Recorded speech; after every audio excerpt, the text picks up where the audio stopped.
ಜಮೀಲ್ ಅವರ ಒಡನಾಟ ಒಂದು ಸಲ ಆರಂಭವಾದ ಮೇಲೆ ಅದು ನಿಲ್ಲಲಿಲ್ಲ. ಅವರು ಜೀವನದ ಬಗ್ಗೆ ಒಂದು ಪುಸ್ತಕ ಬರಿ ಅಂತ ಹೇಳಿ ಕೆಲವು ಟಿಪ್ಪಣಿಗಳನ್ನ ಕೊಟ್ಟರು.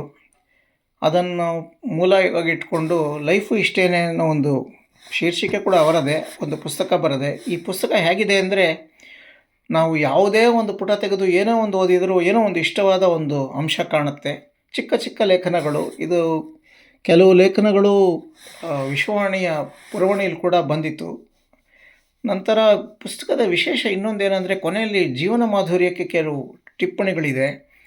ಈ ಪುಸ್ತಕ ಒಂದು ಬೇರೆಯ ಒಂದು ರೂಪದಲ್ಲಿ, ಆಕಾರದಲ್ಲಿ ಇರಬೇಕು ಎಂದು ಒಂದು ವಿಶೇಷ ಆಕಾರ ಕೊಟ್ಟರು ಈ ಪುಸ್ತಕಕ್ಕೆ. ಪ್ರದೀಪ್ ಬತ್ತೇರಿಯವರು ಎಂದಿನಂತೆ ಒಂದು ಸುಂದರವಾದ ಚಿತ್ರ ಬರೆದರು.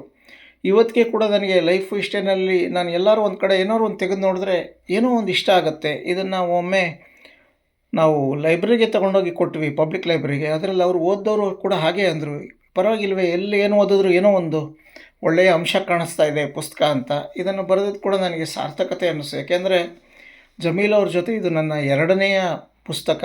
ಮೊದಲನೇ ಪುಸ್ತಕ ಗೀತೆ ಬಚ್ಚಿಟ್ಟಿದ್ದ ಬರೆದ ಮೇಲೆ ಇದು ಕೂಡ ಚೆನ್ನಾಗಿ ಬಂತು ಅಂತಲೇ ನನ್ನ ಲೆಕ್ಕ. ಅನೇಕ ಇದು ಚಿಕ್ಕ ಚಿಕ್ಕ ಪದ್ಯಗಳು ಕೊನೆಯಲ್ಲಿ ತುಂಬ ಚೆನ್ನಾಗಿದೆ. ಅಂದರೆ ಶತ್ರುತ್ವ ಇರಬಾರ್ದು, ಸ್ನೇಹ ಇರಬೇಕು, ಹೀಗೆ ಒಂದೊಂದು ಅಧ್ಯಾಯದಲ್ಲಿ, ಅಧ್ಯಾಯ ಅಂತಿರೋ ಅಥವಾ ಒಂದು ಚಿಕ್ಕ ಚಿಕ್ಕ ಲೇಖನ ಮಾಲೆ ಅದು. ಅದರಲ್ಲಿ ಏನೋ ಒಂಥರ ಒಂದು ಇಷ್ಟವಾದ ಸಂಗತಿಗಳೇ ಜಾಸ್ತಿ ಇದೆ.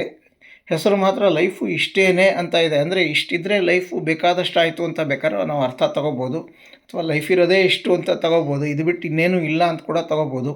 ಒಟ್ಟಿನಲ್ಲಿ ಜಮೀಲ್ ಅವರಿಗೆ ಈ ಪುಸ್ತಕ ಬರೆಸಿದ್ದಕ್ಕೆ ಕೃತಜ್ಞತೆ ಹೇಳ್ತೀನಿ. ಯಾಕೆಂದರೆ ನಾನು ಕಾದಂಬರಿಕಾರ ಅಂತಲೇ ಹೆಸರಿದ್ದವನು ಈಗ ಅಂಕಣಕಾರ ಆಗಿ ಈಗ ಲೇಖನ ಮಾಲೆಗಳನ್ನು ಬರೆಯೋನು ಕೂಡ ಅದೇ, ನಾನ್ ಫಿಕ್ಷನ್ನು.